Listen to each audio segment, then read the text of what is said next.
Here's example 5 for elimination.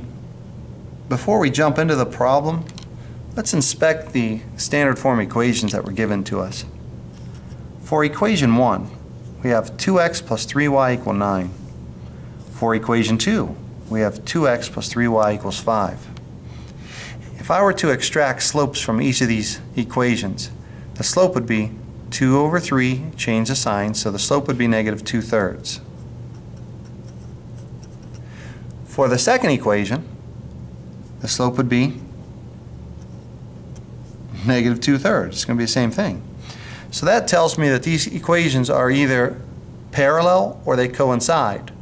Because the constant value is different, it's pretty obvious that these lines have to be parallel. Now, if I'm supposed to solve this using the elimination method, let's see what happens. Choose either to get rid of the x or the y.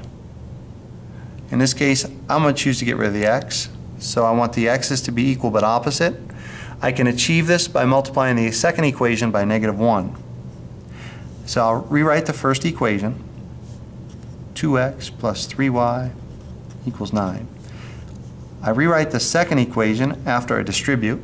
Negative 1 times 2 is negative 2x. Negative 1 times 3 is negative 3y. Negative 1 times 5 is negative 5. Now, as I do my linear combination, because I've achieved my goal, I have equal but opposite, notice what happens here. The x drops out, the y drops out, that gives me a big fat 0, and this equals 4. That's a false statement. 0 doesn't equal 4. And so when you get that false statement, you know that there is no solution.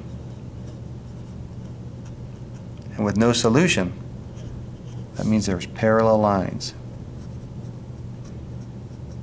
You have parallel lines.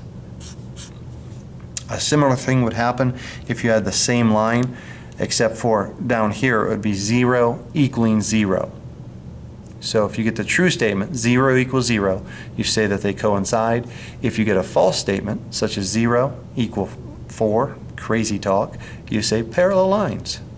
And there's our last and final example for elimination.